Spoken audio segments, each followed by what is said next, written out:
नमस्कार, म रमेश प्रसाई। विश्वभरिबाट लालमोहर हेर्नुहुने सम्पूर्ण दर्शकहरूलाई एकमुष्ट स्वागत छ। एमसीसी सम्झौताको कारणले एउटा करिब 55 अर्ब रुपैयाँको सम्झौताको कारणले गर्दा समाजमा विभिन्न खाले तरङ्गहरू आए। राजनीतिमा, जनजनमा, गाउँ-गाउँमा, बस्ती-बस्तीमा, चोक र चौतारीमा आज एमसीसी संवाद चलिरहेकै छ।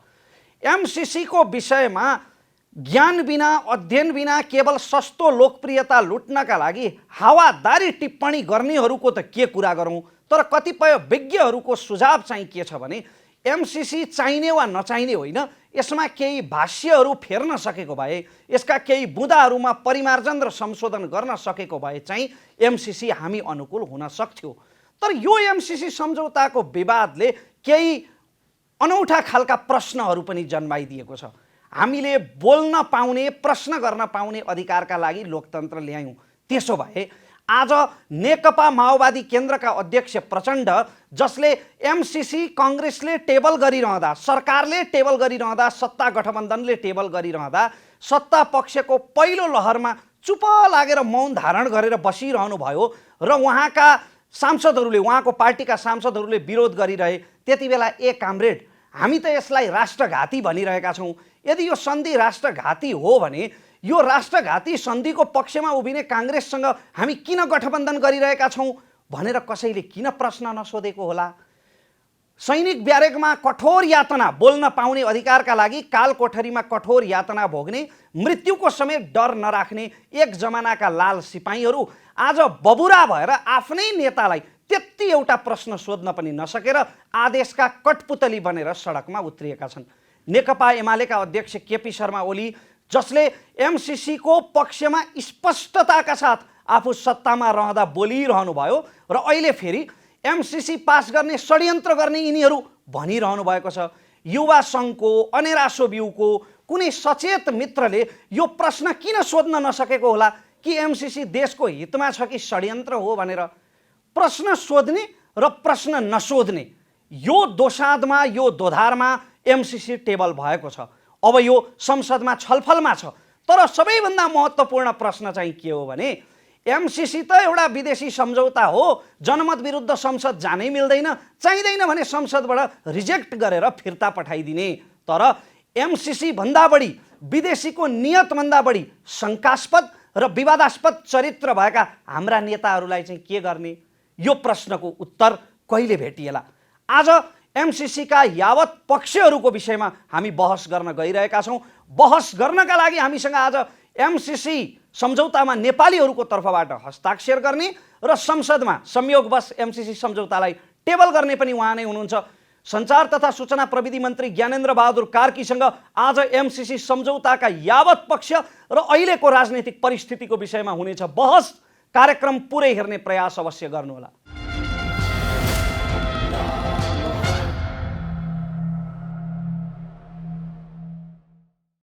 आदरणीय दर्शकवृन्द, फेरि पनि स्वागत छ। मैले आजका अतिथिलाई अघि पनि परिचित गराइसकेँ। आज हामीसँग नेपाल सरकारका प्रवक्ता, सञ्चार तथा सूचना प्रविधि मन्त्री ज्ञानेन्द्र बहादुर कार्की हुनुहुन्छ र उहाँसँगको यो बहस प्रारम्भ गर्नुभन्दा अघि एमसीसीले निम्त्याएका विविध तरङ्गहरूको विषयमा हाम्रो टिमले तयार गरेको यो रिपोर्ट अबको क्रममा प्रस्तुत गर्दैछौँ। एमसीसी का बाछिटा आन्तरिक र बाह्य सम्बन्धमा सङ्कट निम्त्याउँदै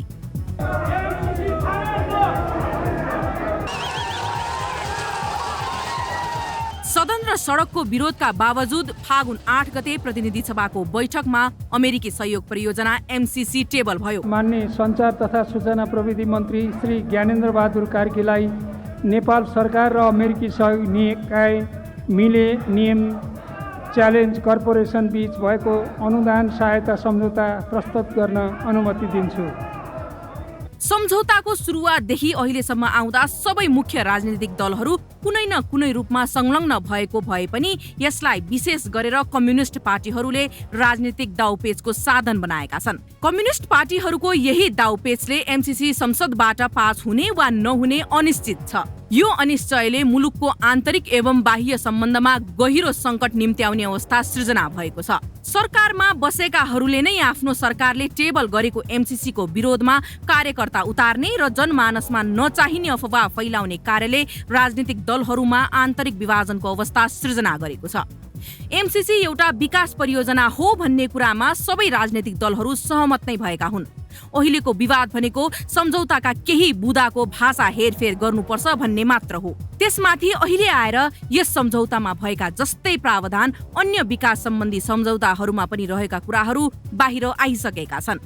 यो सब जान्दा जान्दै र संसदमा एमसीसी टेबल गर्न सहमति समेत दिइसकेपछि पनि विरोध गरेको जस्तो पनि गर्नुको तात्पर्य या त पार्टीहरूलाई आफ्ना कार्यकर्तालाई विश्वासमा लिन नसकिने डर हो या अन्य कुनै बाह्य कारण। यस परियोजनामा चीनको केही चासो भएको भए पनि त्यसलाई सम्बोधन गर्नुपर्ने हो, तर यी दलहरूले त्यसो गरेनन्। यसको अर्थ एमसीसी विरोधी दलहरूले भित्रभित्र चीनलाई हामी अमेरिकी सहयोग नै लिँदैनौँ भन्ने वचन दिएकाले अहिले यो दोधारे प्रवृत्ति देखाएका त होइनन् भन्ने आशंका उब्जिएको छ। बाहिर एमसीसीको विरोध गर्ने अनि अमेरिकालाई एमसीसी पारित गर्छु भनेर पत्र पनि पठाउने पुष्पकमल दाहालले चीनसँग पनि यस्तो गोप्य पत्रचार नगरेको होलान् भन्न सकिन्न। विगत केही दिन यता चीनको अभिव्यक्तिले समेत यस्तो संकेत गर्छ। एमसीसीका सन्दर्भमा गत हप्ता अमेरिकाले नेपालमा जबरजस्ती कूटनीति चीनकै भाषामा कोर्टसिप डिप्लोमेसीको प्रयोग गर्यो, जुन प्रयोग गर्न नहुने अभिव्यक्ति हो। द्विपक्षीय सम्झौताको सम्बन्धमा तेस्रो मुलुकको यस्तो विचार कूटनीतिक कसीमा राख्दा पक्कै स्वागतयोग्य होइन। एमसीसीलाई अनावश्यक रूपमा गिजोल्दा यसले दुवै देशसँगको हाम्रो सम्बन्ध नै प्रभावित हुने जोखिम बढेको छ। सम्झौता गरिसकेर पनि कार्यान्वयन गर्दा अनेक बखेडा निकाल्ने दलहरूको प्रवृत्तिले मुलुकको कूटनीतिक विश्वसनीयतालाई धराशाही बनाउने देखिन्छ। बाह्य सम्बन्धका विषयमा सरकार अविछिन्न हुन्छ। एउटा दलको सरकारले गरेको सम्झौता अर्कोले मान्नुपर्छ। परराष्ट्र कूटनीति समान हुनुपर्छ। तर यहाँ त आफैले गरेको सम्झौता समेत नमान्ने प्रचण्ड प्रवृत्तिले अन्तर्राष्ट्रिय जगतमा नेपालको विश्वसनीयतालाई नै गम्भीर असर पारेको छ। मुलुकलाई आन्तरिक रूपमा विभाजन गर्ने, अन्तर्राष्ट्रिय जगतमा देशको विश्वसनीयतालाई नै सखाप पार्ने र मित्र राष्ट्रहरूलाई एक अर्कासँग शङ्का पैदा हुने वातावरण बनाउने राजनीतिक नेतृत्वको हिसाब हामीले गर्न पर्ने बेला आएको छ। एमसीसी सम्झौता जति ठुलो विषय बनाइएको छ त्यति ठुलो नहोला, तर यस विषयमा राजनीतिक नेतृत्वले देखाएको प्रवृत्ति र यसले मुलुकलाई आन्तरिक र बाह्य रूपमा पारेको प्रभाव अत्यन्तै गम्भीर छ। यसको कठोर समीक्षा हुनै पर्छ। म बहस प्रारम्भ गर्न चाहन्छु। मन्त्रीज्यू, यहाँलाई स्वागत छ। धन्यवाद रमेशजी। तपाईँ एमसीसीमा नेपालीहरूको तर्फबाट हस्ताक्षर गर्ने हस्ताक्षरकर्ता र संयोगवश एमसीसी संसदमा टेबल गर्ने पात्र पनि तपाईँ नै हुनुभयो। यसरी एमसीसी र तपाईँ बीचको एक प्रकारको साइनो स्थापित भइरहँदा र यही एमसीसी सम्झौताको कारणले गर्दा सिङ्गो नेपाली समाज यसरी विभाजित भइरहँदा तपाईँलाई कस्तो महसुस हुन्छ? गौरव लाग्छ कि विरक्त लाग्छ कि पश्चाताप लाग्छ कि कस्तो लाग्छ? रमेशजी, जहाँसम्म एमसीसीले अहिले समाजलाई एउटा बहसमा र ध्रुवीकृत गर्ने पनि जुन प्रयत्नहरू भइराखेको छ, यससँग हामी सजग हुनु जरुरी छ। तपाईँले भन्नुभयो यसमा तपाईँलाई कुनै पश्चाताप छ कि? म तपाईँको यो लालमोहर कार्यक्रम मार्फत पनि भन्न चाहन्छु, एमसीसी यो मुलुकको हितमा छ। एमसीसीले यो मुलुकको गरिबी निवारणमा र मुलुकलाई दिगो आर्थिक विकासमा यसले अग्रसर गराउँछ। यो त तपाईँले पटक पटक दोहोऱ्याउँदै आउनु भएको छ, तर तपाईँले हस्ताक्षर गरिरहँदा अथवा विविध कालखण्डमा छलफल भइरहँदाखेरि यो एमसीसी सम्झौता राम्ररी पढ्नु भएको छ भन्ने प्रश्न त म गर्दिनँ, किनकि त्यो प्रश्न कच्चा हुन्छ।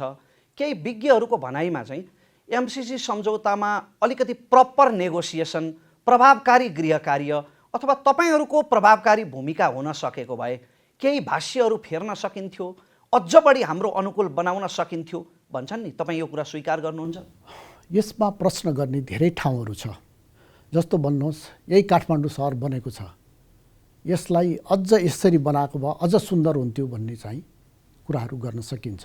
र एमसीसीकै सन्दर्भमा भन्नुहुन्छ भन्दाखेरि एमसीसी एकै दिनमा एकै रातमा र एकजनाको प्रयत्नबाट मात्रै आएको होइन। मैले यसको अलिकति पृष्ठभूमि भन्नु जरुरी छ, किनभनेदेखि यसलाई आशंकाको भरमा, यसलाई मनगणन्ती कुरा गरेर र काल्पनिक धेरै कुराहरू गरेर र विशेष आग्रहका साथ जसरी एमसिसीको बारेमा नकारात्मक प्रभाव पार्न खोजिएको छ, यो सर्वथा हाम्रो समाजका निमित्त, हाम्रो देश विकासका निमित्त र जनताको जुन विकसित देशको रूपमा देश नेपाललाई विकसित गर्ने जुन आकाङ्क्षा छ त्यसको विरुद्धमा छ। एमसिसी पारदर्शी छ र एमसिसी नेपालको इतिहासमा सबैभन्दा ठुलो अनुदान रकम हो र यसको सदुपयोग हामीले गर्नुपर्छ। जस तपाईँले यो पृष्ठभूमि बताइरहँदाखेरि तपाईँ पनि अव्यक्त रूपमा यो कुरा स्वीकार गरिरहनु भएको छ कि एमसिसीका केही भाष्यहरू परिवर्तन गर्न सकिन्थ्यो, यसलाई अझ हाम्रो अनुकूल बनाउन सकिन्थ्यो, यो विवादको स्थितिलाई टार्न सकिन्थ्यो? होइन, म तपाईँको यो लालमोहरबाट फेरि पनि मैले धेरै ठाउँमा भनेको छु, यो मैले संसदमा पनि हामी प्रतिपक्षको भूमिकामा हुँदा पनि मैले भनेको छु कि एमसिसी तत्कालीन प्रधानमन्त्री शेरबहादुर देउवा अहिले संयोगले फेरि प्रधानमन्त्री हुनुहुन्छ, उहाँको अर्थमन्त्रीको हैसियतले अहिले यस्तै गठबन्धन थियो, त्यो गठबन्धनमा माओवादी पनि थियो, राप्रपा पनि थियो, विजय गच्छेदारजी अहिले हाम्रो नेपाली काङ्ग्रेसमा उहाँ प्रवेश गर्नुभएको छ, उहाँको पार्टी मर्ज गरेको छ। त्योभन्दा अगाडि उहाँको भिन्नै पार्टी थियो, उहाँको पार्टी लगायत सब पार्टीले यसलाई मलाई अख्तियारी प्रदान गरेर म एमसिसीको सम्झौतामा नेपाल सरकारको तर्फबाट हस्ताक्षरकर्ताको रूपमा म त्यहाँ गएर हस्ताक्षर गरेको हुँ र यसलाई म फेरि पनि भन्न चाहन्छु, म जिम्मेवारी बोधका साथ यसको स्वामित्व ग्रहण गर्न म तयार छु। तपाईले स्वामित्व ग्रहण गरेर मात्रै यो समस्या समाधान हुने भएन। यो जुन विवाद छ, यो जुन बहस छ अथवा समाजमा आएको यो जुन विभाजन छ, यो त कसैले स्वामित्व लिने वा नलिने ठाउँभन्दा धेरै पर पुगिसक्यो नि। मैले भन्न खोजेको मेरो प्रश्न कहाँ थियो भने तपाईँले नै पनि भन्नुभयो नि, जस्तो काठमाडौँ सहर बनाउँदा पनि यसरी बनाउन सकिन्थ्यो भन्न सकिन्छ भनेर, त्यस्तै एमसिसीका केही प्रावधानहरूलाई सच्याउन परिमार्जन गर्न सकिन्थ्यो। यदि सकिन्थ्यो भने त्यसो गर्ने पहल किन गरेनन् तत्कालीन सरकारहरूले, जसमा तपाईँ पनि पर्नुहुन्छ? एमसिसी अघि पनि मैले भने क्या एकै रातमा आएको होइन, यसका निमित्त धेरैवटा प्रधानमन्त्रीहरूको सक्रिय योगदान छ, धेरै मन्त्री परिषदका सदस्यहरूको यसमा सक्रिय योगदान छ र यो सबैको प्रयत्नबाट एमसिसी आज आएको छ। र एमसिसी परियोजना नेपालमा मात्रै छैन, अहिले करिब 50वटा देशमा एमसिसी परियोजना चाहिँ अन्तर्गत कामहरू भइराखेका छन्। 9वटा देशमा त दोस्रो पटक चाहिँ एमसिसी परियोजना चाहिँ लागू भइराखेको छ र यसलाई जसरी रहस्यमय बनाउन खोजिएको छ, यो रहस्यमय छैन, यो पारदर्शी छ।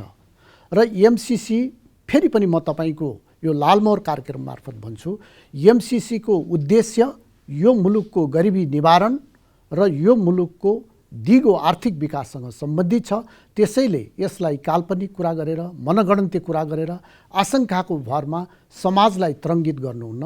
र अहिले एमसिसी सार्वभौम संसदमा टेबल भएको छ र सार्वभौम संसदमा यसबारेमा व्यापक छलफल गरेर यसलाई हामीले एउटा निष्कर्षमा पुर्याएर अनुमोदन गरेर लागू गरिसकेपछि यसबाट प्राप्त हुने जुन परिणति छ, त्यो प्रतिफल जनताले पाएपछि जनताले बुझ्नेछ कि अहिले जुन किसिमका आशंका, जुन किसिमका भ्रम फैलाउन खोजिएको छ त्यो वास्तविकतासँग मेल नखाने रहेछ भन्ने कुरा यो कार्यान्वयनमा गएको दिनदेखि जनताले चाहिँ थाहा पाउनेछ। संसदमा दफावार छलफल होला, त्यो फरक विषय भयो, तर एमसिसीका सबै बुँदाहरूको विषयमा बहस गर्ने हामीसँग समय छैन। जस्तो दफा 7.1 को विषयमा बारम्बार प्रश्न उठ्छ, नेपालको कानुनसँग बाजिएको हकमा एमसिसी सम्झौता लागू हुने र कानुनको त्यो बाजिएको धारा निष्क्रिय हुने भन्ने कुरा छ।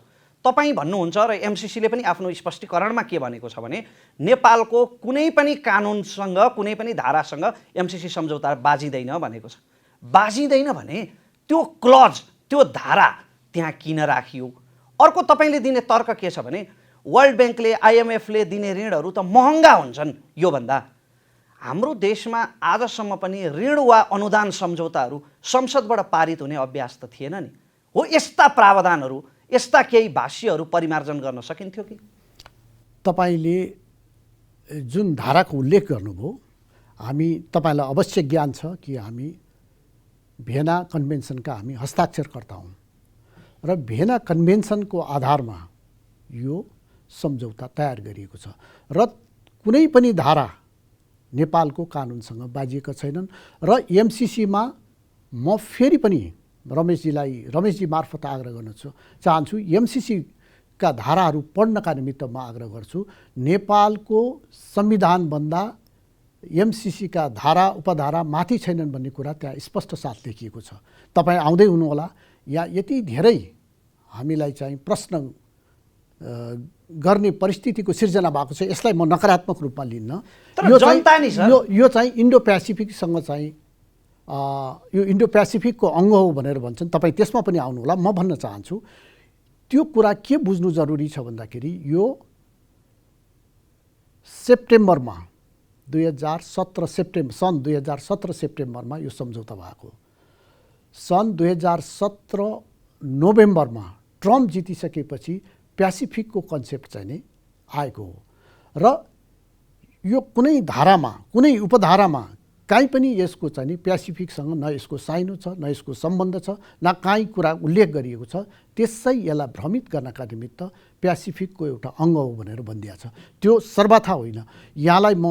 यहाँ मार्फत म निवेदन गर्न चाहन्छु, करिब अहिले 46-47 देशमा MCCको परियोजनाको कामहरू भइरहेछ। त्यहाँ के अमेरिकन सेनाहरू आएको छ। यस किसिमका निराधार कुरा गरेर समाजलाई तरङ्गित गरेर हाम्रो विकासप्रतिको जुन चाहना छ त्यो चाहनालाई तुषारापात हामीले गर्नुहुन्न। त्यो काम गऱ्यौँ भनेदेखि यो राष्ट्रघात हुन्छ। तपाईँले एउटा तर्क के दिनुभएको छ भने केही अन्तर्वार्ताहरूमा मङ्गोलिया चीन र रुसको बिचमा पर्छ, तर MCC त त्यहाँ पनि आयो, खै त त्यहाँ अमेरिकी सेना आयो त भन्ने प्रश्न तपाईँले सोध्नु भएको छ। यो एउटा प्रश्न हो, तर अर्को प्रश्न यो पनि त हो नि कि श्रीलङ्काका राष्ट्रपति गोटाबाया राजपाक्सेले MCCमा त सपनामा पनि हस्ताक्षर गर्न सकिँदैन भनेर खुल्ला अभिव्यक्ति दिएर अस्वीकार गर्नुभएको छ। यो MCC विरोधीहरूले प्रचार गरिरहेको तथ्य हो। अब कुन तथ्य पत्याउने, कसलाई पत्याउने? जनता त दोधारमा छन् नि मन्त्रीज्यू, कसलाई पत्याउने? तपाईँहरूलाई नै किन पत्याउने, उनीहरूलाई किन नपत्याउने? एकदम मैले उत्तर दिन खोजेकै कुरा तपाईँले प्रश्न गर्नुभयो, त्यसका निमित्त धन्यवाद छ। आज मङ्गोलियाको आर्थिक अवस्था कस्तो छ, मङ्गोलियाका जनता कुन जीवनस्तरमा बाँचिरहेका छन् र अहिले श्रीलङ्काको अवस्था कस्तो छ, त्यो मात्रैको तस्बिर हामीले 2 मिनट हेऱ्यौँ भनेदेखि यसैले तपाईँको उत्तर दिन्छ। आज श्रीलङ्काको अर्थतन्त्र आफ्नो चाहिँ फ्युल किन्न राज्यको ढिकुटीमा पैसा नभएको अवस्थामा चाहिँ श्रीलङ्काको अर्थतन्त्र पुगेको छ। त्यो MCC पारित नगरेरै पुगेको हो त? यहाँ सुन्नुहोस्, विश्वसनीयता तपाईँले गुमाएर लिएर जानुभयो भनेदेखि समाजमा भोलि हामीलाई नै बाँच्न गाह्रो हुन्छ।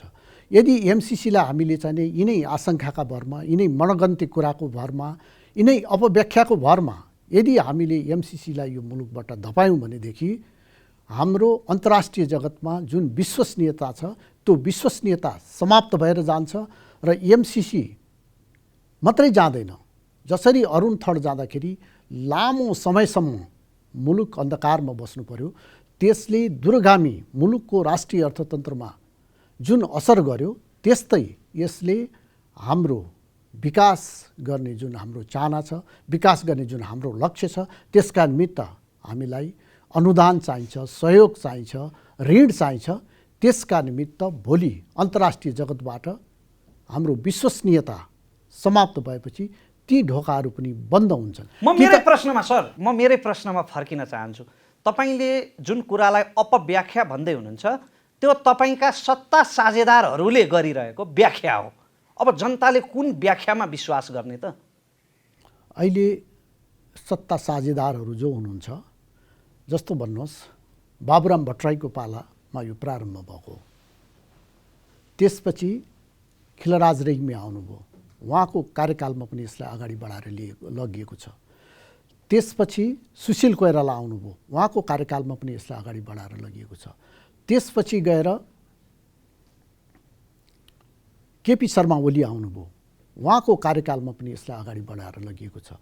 त्यसपछि प्रचण्डजी आउनुभयो, पुष्पकमल दाहाल प्रचण्डजी, उहाँको कार्यकाललाई पनि यसमा अगाडि बढाएर लगिएको छ। र अहिले जस्तो कृष्णबहादुर महरा त मभन्दा अगाडि उहाँ अर्थमन्त्री हुनुहुन्थ्यो र सबै यो अनुदान सहयोग लिने वार्ता गर्ने सबै काम चाहिँ नि उहाँले के भन्ने यसलाई कम्प्लिट गरिसक्नु भएको थियो। त्यसपछि उहाँ नै परराष्ट्र मन्त्री हुनुहुन्थ्यो, उहाँकै क्याबिनेटबाट माओवादीले को तर्फबाट उहाँले नेतृत्व गर्नुहुन्थ्यो, उहाँकै क्याबिनेटबाट मलाई अख्तियारी दिएर म यसमा चाहिँ यो सम्झौतामा यसको प्रक्रियामा यो मुलुकका सबै प्रधानमन्त्रीहरू र यो मुलुकमा अहिले एमसिसीको बारेमा जुन किसिमको आशंका र भ्रम सिर्जना गर्ने साथीहरू हुनुहुन्छ, म नाम किन लिउँ, तपाईँले रेकर्ड हेरे थाहा हुन्छ। कोही परराष्ट्र मन्त्री हुनुहुन्थ्यो, कोही रक्षा मन्त्री हुनुहुन्थ्यो, कोही वन मन्त्री हुनुहुन्थ्यो। यो तपाईँले एकताल रेकर्ड पल्टाएर हेर्नुहोस्, उहाँहरू सबै हुनुहुन्थ्यो। त्यो बेला यदि उहाँहरूले अहिले उठाएको, उहाँहरू आवाज उठाउँदै हुनुहुन्थ्यो भनेदेखि त्यो बेला उहाँहरूले किन यो कुराहरू भन्न सक्नु भएन? तर तपाईँहरूले नि आफ्नै गठबन्धनभित्र सत्ता साझेदार दलहरूभित्र त सहमति जुटाउन सक्नु भएन भने जनतालाई कसरी बुझाउनुहुन्छ अथवा एमसिसीलाई संसदबाट कसरी अनुमोदन गराउनुहुन्छ त? अब लोकतन्त्रको सुन्दर पक्ष यही हो। हाम्रो गठबन्धनमा हामी 5 दल छौँ। कहाँ सुन्दर पक्ष भयो सर? सत्ता पक्षमा जुन दल बसिरहेको छ त्यही दलका कार्यकर्ताहरू सडकमा प्रदर्शन गरिरहेका छन्। यो सुन्दर पक्ष हो लोकतन्त्रको। सत्ता पक्ष र विपक्ष नछुट्टिने भयो। होइन, म आउँदैछु के अरे भन्दाखेरि आफ्नो आवाज स्वतन्त्र रूपले मुखरित गर्न पाउनु लोकतन्त्रको सुन्दर पक्ष हो। तर आवाज मात्रै मुखरित गरेर भएन, हामीले आर्थिक विकास पनि गर्नु पर्यो। र अहिले सत्ता गठबन्धनको जुन कुरा गर्नुभएको छ, हामी 4 दल सत्तामा छौँ, हाम्रा आफ्ना विचार छन्, हाम्रा आफ्ना मूल्य मान्यता छन्। तर स्थापित मूल्य मान्यता के हो भनेदेखि सरकारमा बसिसकेपछि सरकारको नीति र कार्यक्रमलाई आत्मसात गर्न सकिन्न भने सरकारमा बस्ने दायित्व र जिम्मेवारी त्यो पुरा चाहिँ हुन्न। त्यतातर्फ मलाई लाग्छ आगामी दिनमा त्यतातर्फ समाजले पनि प्रश्न गरिराखेको छ र त्यो जवाफ आउला र आउनुपर्छ। त्यसले सत्तारूढ गठबन्धनको नेतृत्व गर्ने घटक नेपाली काङ्ग्रेसको राजनीतिक असफलता पनि त देखाउँछ नि। आफ्नै गठबन्धनलाई पनि कन्भिन्स गराउन सक्नु भएन तपाईँहरूले? त्यसमा नेतृत्वको असफलता होइन, नेतृत्वको त्यसमा अझ लचकताको रूपमा तपाईँले यसलाई लिनुहोस्। किनभने हामी राष्ट्रिय एकतालाई अभिवृद्धि गर्न चाहन्छौँ र सबै दलहरू एउटै आफ्ना आफ्ना ऊ भए पनि हामी राष्ट्र निर्माणको ठाउँमा, संविधानको रक्षाको ठाउँमा, मुलुकमा सुशासन र कानुनी शासनका निमित्त एक ठाउँ उभिनका निमित्त हामी प्रतिबद्ध भएर सरकारमा बसेका हौँ। र सरकारको र खास गरेर प्रधानमन्त्रीजीको उहाँले जुन तरिकाले सरकारलाई अगाडि बढाउन चाहनुभएको छ त्यसअनुसार बढ्न सकिएन भनेदेखि नैतिक रूपले त्यो मन्त्री त्यो सरकारमा बस्ने नैतिक अधिकार कसैलाई पनि रहन्न। तर तपाईँहरूले यसरी गठबन्धनमा सहमति नबनाई र जनस्तरमा पनि एक खालको राष्ट्रिय सहमति नबनाइकन तपाईँहरूले आफ्नो बुझाइको जनतासम्म जनजनसम्म प्रचार नगरिकन जसरी सिधै संसदमा लिएर जानुभयो, यसरी यस्तो जनमतलाई, यत्रो जनविरोधलाई यसरी पेलेर जान मिल्छ र? यहाँ सुन्नुहोस्, 5 वर्षमा कम्प्लिट हुनुपर्ने परियोजना हामी 4.5 वर्ष त करिब छलफलमै छौँ र अब सार्वभौम जनताले निर्वाचित गरेका जनप्रतिनिधिको थलोमा अहिले यो बहसमा गएको छ र त्यहाँ बहसका हरेक हिसाबले त्यहाँ बहस हुन्छ र यसलाई निष्कर्षमा पुर्याएर अनुमोदन गरेर, म त अनुमोदन पनि भन्छु, अनुमोदन गरेर यसलाई हामीले चाहिँ अगाडि बढाएर लिएर जानुपर्छ। यसपछि जनताले यसबाट पाउने जुन प्रतिफल हो त्यो प्रतिफल पाउँछन् र विकास निर्माणका निमित्त हाम्रो वैदेशिक सहयोग आउने ढोका पनि खुल्छ र अन्तर्राष्ट्रिय जगतमा हाम्रो विश्वसनीयता पनि बढेर जान्छ र हाम्रो समर्थन पनि बढेर जान्छ। अन्तर्राष्ट्रिय जगतमा विश्वसनीयता त बढ्ला कि मन्त्रीज्यू, तर हाम्रो संसदमा यति बेला त्यसरी दफावार छलफल गर्ने, तपाईँले भने जस्तो सुमधुर सौहार्दपूर्ण बहस गर्ने वातावरण छ र विपक्षी दलले संसद अवरोध गरिरहेकै छ निरन्तर रूपमा र तपाईँका सत्ता साझेदारहरूले पनि विरोध गरिरहेकै छन् एमसिसीको सम्बन्धमा, भनेपछि संसदमा छलफल गर्ने वातावरण नै नभएको यो अधकल्चो अवस्थामा यसलाई संसदमा टेबल गर्नु यो एउटा राजनीतिक अपरिपक्वताको प्रमाण होइन र?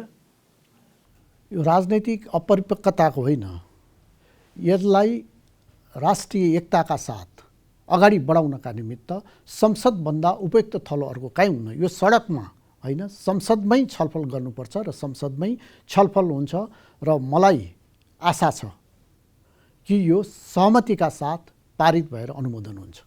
कसरी अनुमोदन हुन्छ? संसदमा त छलफल नै भइरहेकै छैन। छलफल प्रारम्भ भएपछि तपाईँले देख्नुहुन्छ यो राष्ट्रका हितमा छ, यो जनताको हितमा छ।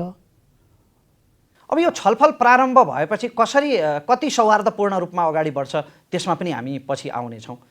अहिले चाहिँ अमेरिकी सहायक विदेश मन्त्री डोनाल्ड लूले टेलिफोन गरेर एमसिसी सम्झौता पारित भएन भने हामी यसलाई चिनिया प्रभावको रूपमा लिन्छौँ भनेर हाम्रा नेताहरूलाई भन्नु र चीनको विदेश मन्त्रालयका प्रवक्ताले फेरि अमेरिकाले नेपालमाथि धम्की कूटनीति कोहर्सिभ डिप्लोमेसीको प्रयोग गर्यो भनेर पत्रकार सम्मेलनमा भन्नु।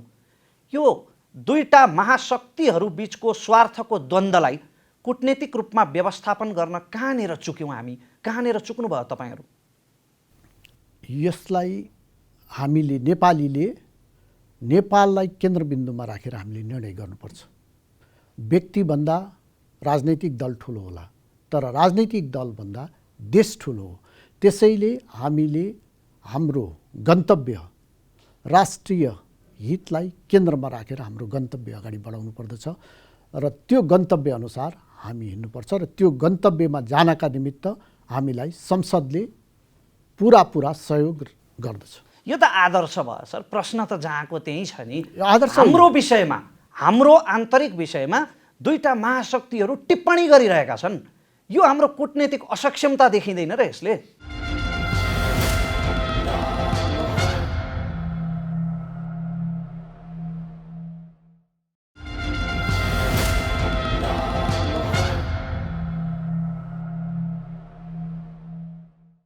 हाम्रो आन्तरिक विषयमा दुईटा महाशक्तिहरू टिप्पणी गरिरहेका छन्। यो हाम्रो कूटनीतिक असक्षमता देखिँदैन र यसले? तपाईँले मुलुकको हितलाई केन्द्रबिन्दुमा राखेर अगाडि हिँड्नुहोस् र हामीले सबैसँग पञ्चशीलको आधारमा, असंलग्न परराष्ट्र नीतिको आधारमा हामी अगाडि बढेका छौँ र यो सरकारले पञ्चशील र असंलग्नतालाई केन्द्रबिन्दुमा राखेर आफ्नो कदम अगाडि बढाएको छ र हामीले राष्ट्रिय हितमा आफूलाई केन्द्रित गरेर अगाडि बढ्नुपर्छ। यस्ता प्रश्नहरू आउँछन्, त्यसको प्रश्नको जवाफ हाम्रो राष्ट्रिय हितका निमित्त हाम्रो कदम कता चाल्दैछौँ त्यसैले दिन्छ। जो तपाईँले अघि नैतिक धरातल रहेन, गठबन्धन कायम रहिरहने नैतिक धरातलमै सङ्कट आइसक्यो किनभने मूलभूत मुद्दामै हाम्रो सहमति भएन भनिरहँदा के अब यो गठबन्धनको भविष्य अस्ताउन लागेको हो? सत्ता समीकरण बदलिन लागेको हो? गठबन्धन एउटा विशेष परिस्थितिमा विशेष उद्देश्यका निमित्त निर्माण भएको हो र त्यो उद्देश्य अहिले नै पुरा भइसक्यो भन्ने कन्क्लुजनमा म छैन।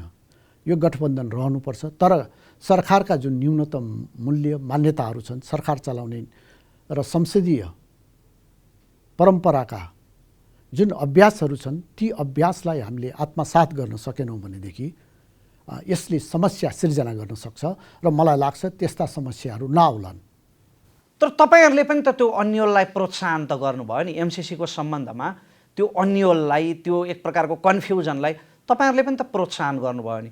संशोधनको कुनै गुन्जाइस नै छैन भनेर अमेरिकाले भनिरहँदाखेरि पनि यहाँ त कार्यदल गठन भयो फेरि सुझाव दिनका लागि। तपाईँ आफै पनि हुनुहुन्थ्यो त्यो कार्यदलमा। यत्रो अभिनय किन गर्नु परेको? तपाईँहरू स्पष्ट हुनुहुन्थ्यो। होइन, कार्यदल म चाहिने त्यसलाई पुनरावलोकन गर्न अथवा यसमा थपगट गर्न होइन, उहाँहरूको के विचार रहेछ त्यो विचारलाई कसरी एकोमोडेट गरेर लिएर जान सकिन्छ। त्यसका निमित्त हामीले 2-3 छलफल गऱ्यौँ र हामीले सम्माननीय प्रधानमन्त्रीजीलाई हामीले बतायौँ कि हामीले कार्यदलको चाहिँ कार्य सम्पादन गऱ्यौँ। त्यहाँ म त्यसलाई पुनरावलोकन गर्नका निमित्त त्यो कार्यदल बनेको थिएन। तपाईँले त्यसले कुनै प्रतिवेदन दिएको छैन र उहाँहरूको जुन किसिमका उहाँहरूका धारणा छन् ती धारणा उहाँहरूले जुन पब्लिकली गरिरहनु भएको छ ती धारणा मेरो विचारमा ती आशंकाका भरमा छन्, ती काल्पनिक छन् र ती मनगढन्ते छन्। त्यसले गर्दाखेरि त्यो कार्यदलको रूपमा होइन, यसको बारेमा विचार विमर्श गरेर के गर्न सकिन्छ भन्ने कुरामा आउँदाखेरि उहाँहरूको त्यस किसिमको धारणा व्यक्त भइसकेपछि यो कार्यदलले आफ्नो कार्य सम्पादन गरेर यो कार्यदल अहिले चाहिँ छैन। यो भनेपछि त यो कार्यदल त झनै अर्थहीन पो भएछ त, किनभने झलनाथ खनालले अथवा यो कुनै त्यो आर दिएर बनेको कार्यदल थिएन। यसमा के छ धारणा भन्नका निमित्त हामीले धारणा बुझ्यौँ र धारणा बुझ्दाखेरि उहाँहरूको चाहिँ धारणा आग्रहपूर्वक छ। त्यसले गर्दाखेरि उहाँका धारणा उहाँमै छन् र यो सम्झौताकै ठाउँमा छ। होइन, तपाईँले उहाँका सुझावहरूलाई पनि अकोमोडेट गरेर लिएर जानका लागि म त्यो कार्यदलमा थिएँ भन्नुभयो नि त। त्यो अकोमोडेट गर्ने भूमिका त कहाँ पूर्ण भयो त? होइन, उहाँहरू त विपक्षी हुनुहुन्छ। होइन, उहाँहरूको चाहिँ जस्तो भन्नुहोस्, हाम्रो जननायक बिपी कोइरालाले भन्ने गर्नुहुन्थ्यो, निदाएको मान्छेलाई तपाईँ बिउजाउन सक्नुहुन्छ, तर बहाना गरेर जो मान्छेले निदाएको बहाना गर्छ उसलाई तपाईँले बिउजाउन सक्नुहुन्न। त्यस्तै उहाँहरूको जुन यसका प्रति जुन आग्रह पूर्वाग्रह छ त्यसलाई 1 दिन 2 दिन होइन 10 वर्ष तपाईँले छलफल गरे पनि कुनै निष्कर्षमा आउन सक्दैन। सर, तपाईँले उहाँहरूलाई त निदाएको बहाना गरेको भन्न सक्नुहोला, तर जनताले त निदाएको बहाना गरिरहेका छैनन् नि। कतिपय साँच्चै निदाएका पनि होलान् अथवा कतिपय बिउजिन खोजिरहेका होलान्। नागरिकहरूलाई सचेत गराउने दिशामा तपाईँहरूले कुनै पनि ठोस उपलब्धि हासिल गर्न सक्नु भएन। यस्तो अवस्थामा जबरजस्ती एमसिसीलाई पारित नै गरियो भने पनि यो कार्यान्वयनमा तगारो नआउला भन्न सकिन्छ र? जबरजस्ती पारित गर्ने कुरै छैन। छलफल भएर पारित हुन्छ र यो कार्यान्वयन हुन्छ। यो कार्यान्वयन भइसकेपछि रमेशजीलाई त जलस्रोतको बारेमा पनि धेरै आइडिया छ, तपाईँसँग धेरै ज्ञान छ। जस्तो भन्नुहोस्, हाम्रो मुलुकको विकासको बाधक के भनेर त्यस बेला पनि अध्ययन गरिएको थियो। त्यसमा कमजोर ऊर्जाको क्षेत्र कमजोर छ। त्यो बेला चरम लोड सेडिङ पनि थियो र अर्कोतर्फ हाम्रो सडकको अवस्था पनि दयनीय छ। त्यसैले सडकको स्तर उन्नति, त्यो पनि अन्तर्राष्ट्रिय स्तरको सडक स्तर उन्नति र ट्रान्समिसन लाइन, जलस्रोतको विकास गर्नका निमित्त ट्रान्समिसन लाइन निर्माणका निमित्त हामीले नै पहिचान गरेको र हामीले नै मागेको आयोजनामा यो पैसा आएको छ। अहिले म तपाईँलाई संक्षेपमा भन्न चाहन्छु, जुन बेला हामी चरम लोड सेडिङमा थियौँ, अहिले वर्षायाममा हामी पुरा विद्युत खपत गर्न नसक्ने अवस्थामा पुगेका छौँ। त्यो खेर जाने अवस्थामा छ। त्यो करोडौँको होइन अर्बौँको रूपमा त्यो खेर जाने अवस्थामा छ। जुन किसिमले अहिले जलस्रोतमा लगानी भइराखेको छ, ऊर्जाको क्षेत्रमा लगानी भइराखेको छ, 2 वर्षपछि हामीसँग अर्बौँको बिजुली खेर जाने स्थितिमा छ। त्यसलाई हामीले अर्को बजारमा, भारतीय बजारमा नपुर्याइकन हाम्रो मुलुकको जुन व्यापार घाटा छ त्यसलाई पूर्ति गर्ने हामीसँग योभन्दा भरपर्दो अर्को चाहिँ हामीसँग स्रोत छैन।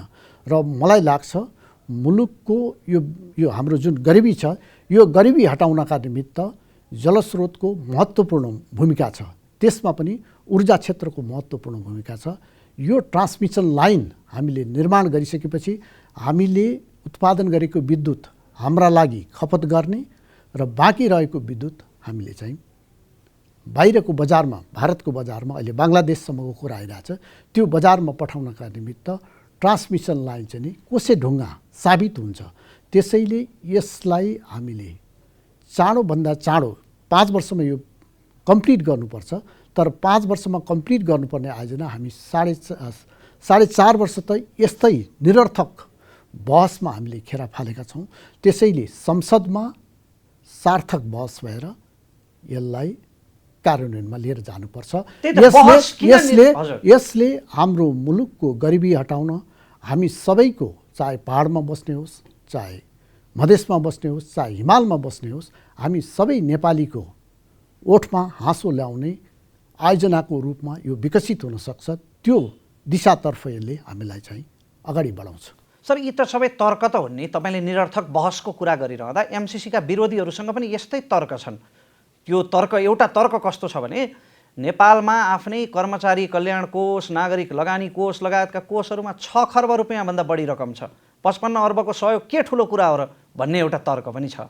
हामीलाई हाम्रो पूर्वाधार विकासका निमित्त खर्बौँ रकमको आवश्यकता छ। त्यसका निमित्त हामीले हाम्रा प्राथमिकताहरू हामीले छुट्याउनु पर्यो र सकेसम्म हामीले अनुदानलाई प्राथमिकता दिनु पर्यो। र ऋण लिनुहुन्न भन्ने पक्षमा म छैन, तर ऋण लिएर त्यो ऋण एउटा, हामी त गाउँबाट आएको मान्छेहरू हौँ, साउले घरबार खाइदिने किसिमको ऋण चाहिँ हामीले लिनु भएन। हामीले उत्पादनमूलक क्षेत्रमा र पूर्वाधारमा हामीले लगानी नगरिकन देश विकासको बाटोमा अगाडि बढ्न सक्दैन। वारिपारि हामीले हेरे पनि थाहा पाउँछौँ, जसको देशमा पूर्वाधारमा विकास भएको, के अरे लगानी भएको छैन, त्यो देशले प्रतिफल दिन सक्दैन। त्यसैले यस्ता पूर्वाधारका आयोजनाहरूका निमित्त होला नागरिक लगानी कोषमा हाम्रो पैसा होला, सञ्चय कोषमा हाम्रो पैसा होला, त्यतिले मात्रै हाम्रो मुलुकको विकास हुन सक्दैन। अहिले हाम्रो मुलुकलाई तीव्रतर रूपले हामीले विकास गर्ने जुन जनताको आकाङ्क्षा छ, हाम्रो आकाङ्क्षा छ, त्यो आकाङ्क्षालाई परिपूर्ति गर्नका निमित्त हामीलाई धेरै ठुलो रकमको आवश्यकता छ र त्यो रकम पूर्वाधारमा खर्च गर्नुपर्छ। र यो रकम अनुदान छ, यसको न ऋण तिर्नुपर्छ न ब्याज तिर्नुपर्छ र यसलाई समयमा हामीले कम्प्लिट गर्न सक्यौँ भनेदेखि विद्युतको क्षेत्रमा यो माइलस्टोन कोसेढुङ्गाको रूपमा यो परिणत हुन्छ र यसलाई कसरी समयमा पुरा गर्ने त्यस दिशातर्फ हाम्रो बहस केन्द्रित गराउनुपर्छ। त्यसैमा हामी सबैको हित, हामी सबैको कल्याण छ। हामी उत्तरार्धतिर आउन लागेका छौँ। तपाईँलाई केही प्रश्नहरू सोध्नै पर्नेछ आजको यो बहसमा, किनभने यो साक्षात्कार बिरलै जुर्ने गर्छ। नेकपा एमाले एमसिसी पास गराउनका लागि, संसदबाट अनुमोदन गराउनका लागि सहयोग समर्थन गर्छ? यो विषयमा कुनै सहमति भएको छ तपाईँहरूको बिचमा? एमालेको सरकार झन्डै 2/3 सरकार थियो। त्यही सरकारले एमसिसीलाई संसदमा दर्ता गरेको हो। त्यो त जगजाहेर छ। त्यो जगजाहेर छ। अहिले त षड्यन्त्र भनिरहनु भएको छ नि त एमाले अध्यक्षले। हरेक सरकार अर्को सरकारको अविच्छिन्न उत्तराधिकारी हो। त्यसैले त्यो सरकारले गरेका कामहरूलाई निष्कर्षमा पुर्याउनु अर्को सरकारको दायित्व हो। त्यो दायित्व हामीले पुरा गर्न लागेका छौँ र एमाले, नेपाली काङ्ग्रेस सधैँ स्पष्ट छ। हिजो हामी प्रतिपक्षमा हुँदा पनि स्पष्ट थियौँ, अहिले सरकारमा हुँदा पनि हामी स्पष्ट छौँ। एमसिसी मैले काङ्ग्रेसको धारणा सोधिनँ, काङ्ग्रेसको धारणा त तपाईँले पटक पटक दोहोऱ्याइरहनु भएको छ। म तपाईँलाई त्यतैतर्फ आउँदैछु। त्यसैले हामीले नेकपा एमाले जस्तो जिम्मेवार पार्टीले सरकारमा हुँदा एउटा धारणा र विपक्षमा हुँदा अर्को धारणा बनाउला भन्ने कुरामा मैले अहिले नै विश्वास गरिहाल्न सक्दिनँ। सर, यो हामी आम नागरिकले राख्ने धारणा भयो। तपाईँ त सरकारको प्रवक्ता हुनुहुन्छ, सर त आधिकारिक व्यक्ति हुनुहुन्छ। आधिकारिक रूपमा अथवा राजनीतिक रूपमा नेकपा एमालेसँग कुनै सहमति भएको छ एमसिसी प्रस्ताव पारित गर्ने सम्बन्धमा? होइन, यो पास गर्ने नैतिक दायित्व एमालेको छ। त्यो त आदर्श भयो, यथार्थको कुरा गरौँ न, व्यवहारिक कुरा गरौँ न। आदर्श र व्यवहारलाई सँगसँगै लिएर हिँड्न सक्यौँ भने मात्रै हामीले समाजको उत्थान गर्न सक्छौँ। त्यसैले एमाले हिजो चाहिँ मैले दर्ता गरेँ, आज म योबाट अलग हुन्छु भन्ने छुट उसलाई छैन। तर अभिव्यक्तिहरू हेर्दा त त्यो सङ्केत पनि देखिन्छ नि। एमाले यो सम्पूर्ण प्रक्रियाबाट बाहिर रहने सङ्केत पनि देखिन्छ। त्यस्तो नहोला भन्ने मलाई विश्वास छ। तपाईँ पनि विश्वासमा मात्रै हुनुहुन्छ? सरकारले अहिलेसम्म कुनै गृह कार्य गरेकै छैन प्रतिपक्षीलाई विश्वासमा लिनका लागि? देख्नु भएन, स्वयं प्रधानमन्त्री प्रतिपक्षी दलको नेताको घरमा जानुभयो र अहिले हिजो पनि प्रतिपक्षी दलको नेता ओलीजी र प्रधानमन्त्रीको बिचमा छलफल भएको छ। यिनै सब कुराको लागि त होला। प्रधानमन्त्री देउबा बालकोट पुग्दा तपाईँ त प्रवक्ता हुनुहुन्छ सरकारको, तपाईँहरूको बिचमा त अवश्य आदान प्रदान त भएको होला। प्रधानमन्त्री देउबा बालकोट पुग्दा के सहमति भएको छ केपी शर्मा ओलीसँग? प्रधानमन्त्री देउबा संसदलाई यसमा चाहिँ म गोलमटोल जवाफ होइन कि एकदमै सटिक जवाफको अपेक्षा गरेर तपाईँलाई सोध्दैछु। मलाई जे जानकारी छ मैले त्यही भन्नु पर्यो रमेशजी तपाईँसँग। प्रधानमन्त्री देउबा अहिले संसद जुन किसिमले अवरुद्ध छ यसबाट उहाँ चिन्तित हुनुहुन्छ। जनताको सार्वभौम जनताले निर्वाचित गरेर पठाएको जनप्रतिनिधिको थलो अहिले एउटा जागिर खाने, हाजिर गरेर जागिर खाने थलोको रूपमा परिणत हुनुहुन्न। यसलाई जीवन्त राख्नुपर्छ, यसलाई सुचार गर्नुपर्छ र हाम्रा जे दृष्टिकोणहरू छन्, जे समस्याहरू छन्, जनताका समस्याहरू संसद मार्फत मुखरित हुनुपर्छ भन्ने उद्देश्यका साथ प्रधानमन्त्रीले पहिला सर्वदलीय बैठक पनि डाक्नुभयो बालुवाटारमा।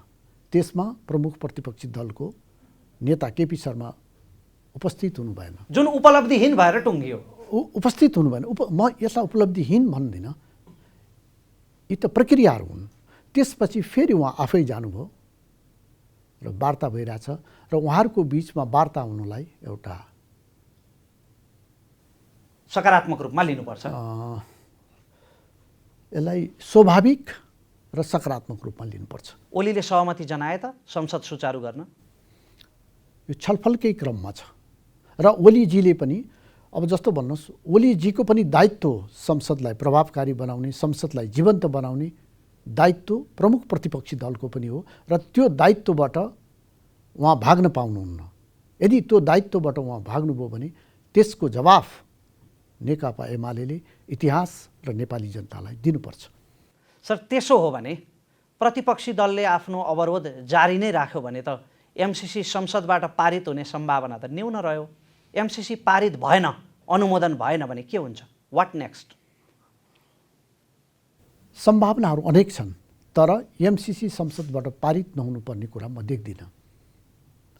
संसदमा फेरि पनि हामी आदर्शतिर जाँदैछौँ। यथार्थमा त संसद अवरुद्ध छ। तपाईँ सरकारको प्रवक्ता पनि अनिश्चित हुनुहुन्छ कि देउबा र ओलीको बिचमा कुनै सहमति भएको छ कि छैन। स्वयं तपाईँलाई जानकारी छैन, हामीलाई त हुने कुरै भएन। अनि संसदको यस्तो अवस्थामा यो पारित नहुने सम्भावना छ नि? होइन, मुलुकलाई राष्ट्रिय एकताका साथ अगाडि बढाउन, मुलुकको स्वाभिमानलाई अभिवृद्धि गर्न र मुलुकको अन्तर्राष्ट्रिय प्रतिष्ठालाई अभिवृद्धि गर्नका निमित्त सबै नागरिकको र खास गरेर जिम्मेवार नेता र संसदका सबै सांसदहरूको चाहिँ भूमिका अहम हुनुपर्छ र त्यसमा तपाईहरूले पनि खबरदारी गर्नुपर्छ। तर सत्ता पक्ष र प्रतिपक्षको बिचमा जुन खालको एक प्रकारको अप्राकृतिक जुवारी जुन चलिरहेको छ, तपाईहरूले महाअभियोगको प्रस्ताव ल्याउनुभयो, उहाँहरू विरोध गर्छौँ, यसको प्रतिरोध गर्छौँ भनिरहनु भएको छ। कुनै पनि विषयमा, कुनै पनि मुद्दामा सहमति नजुटिरहेको अवस्थामा यो मुद्दामा मात्रै सहमति जुट्ला भन्ने अपेक्षा गर्न सकिन्छ र एमसीसी मात्रै पास गराउनलाई एमाले अवरोध हटाउला त? होइन, संसद जनप्रतिनिधिहरूको सर्वोच्च थलो हो र त्यसैमा यावत कुराहरू, जति कुराहरू बाहिर आइराखेका छन्, यावत कुरा गर्न हामीले संविधानले हामीलाई त्यो अधिकार दिएको छ र त्यही संसदबाट हाम्रा सबै कुराहरूको छिनोफानो हामीले गर्नुपर्छ। हुन्छ, तपाईँलाई यो विषयमा चाहिँ एउटा अन्तिम प्रश्न। एमसीसी पारित भयो भने र पारित भएन भने परिणाम कस्तो हुन्छ? पारित नहुने कुरा त मैले परिकल्पना गरेको छैन। एकछिनलाई गरौँ न। पारित भएन भने के हुन्छ, भयो भने के हुन्छ? पारित भयो भनेदेखि अहिले यो 50 करोड डलर हाम्रो पूर्वाधार लगानीमा यो रकम खर्च हुन्छ।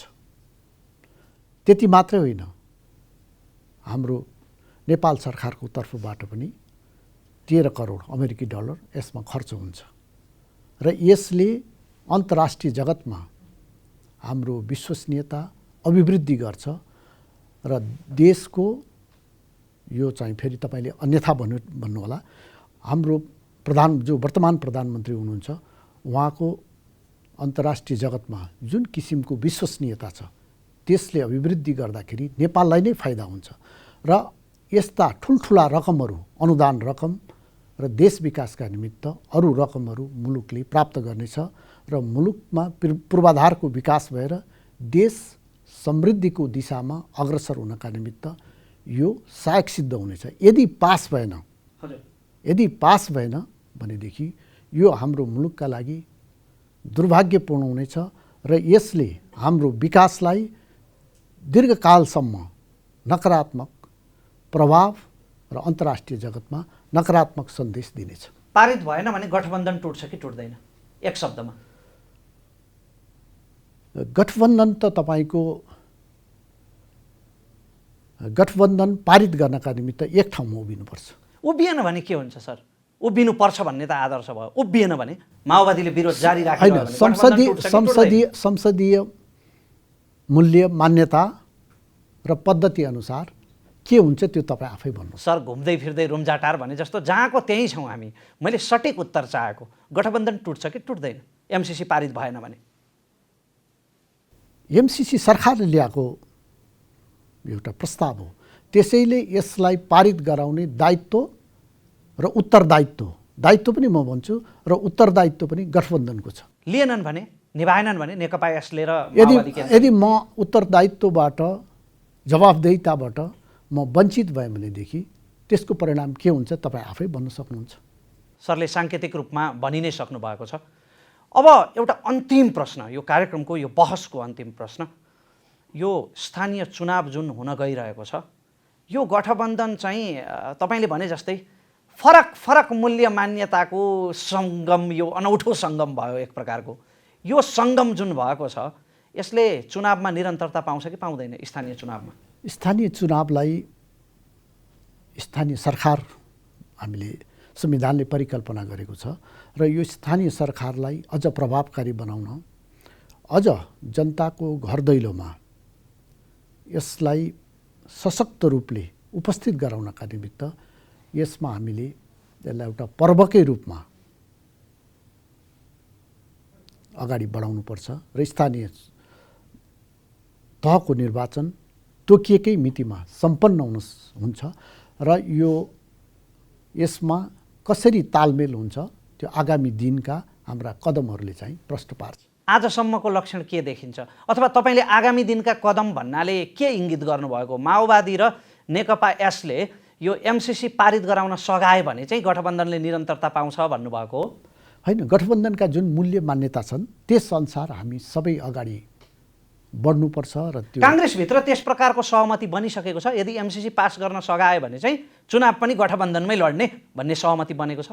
होइन, हामी छलफल गर्न सक्छौँ, हामी छलफल गर्न सक्छौँ। यो त हाम्रो त आन्तरिक, पहिला त हामीले लोकतन्त्रलाई मजबुत गर्नु पर्यो, र चुनाव त लोकतन्त्रको सौन्दर्य हो। यसबाट जनताले आफ्नो धारणा अभिव्यक्त गर्छन्, त्यसअनुसार काम गर्नु पर्यो। सुरुमा चाहिँ यो चुनाव आन्तरिक प्रतिस्पर्धा हो, त्यसकारण हामी एक्लै लड्छौँ भनेर तपाईँले पनि केही अन्तर्वार्ताहरूमा भन्ने गर्नुभएको छ। अहिले तपाईँको सङ्केत अनुसार त एमसिसी पास गर्न सघाएको खण्डमा गठबन्धन सँगसँगै जाने भयो चुनावमा, नसघाए गठबन्धन टुट्ने भयो नि त। मैले चाहिँ एमसिसी पास गर्न हुन त धेरै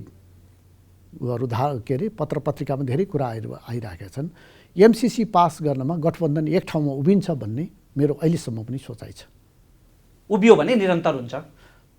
त्यही त, गठबन्धन जुन उद्देश्यका लागि बनेको छ त्यो उद्देश्य अनुसार अगाडि बढ्छ। हुन्छ, बुझ्नेलाई श्रीखण्ड, नबुझ्नेलाई खुर्पाको बिँड भने जस्तो तपाईँले एउटा कूटनीतिक साङ्केतिक उत्तर दिएर यो बहसलाई टुङ्ग्याउनु भएको छ। मन्त्रीज्यू, यहाँको अमूल्य समयका लागि धेरै धेरै धन्यवाद दिन चाहन्छौँ। धन्यवाद रमेशजी। फेरि पनि म दोहोऱ्याउन चाहन्छु, तपाईँसँग यसरी छलफल गर्न पाउँदा मैले यसलाई एउटा अवसरकै रूपमा लिएको छु। धन्यवाद।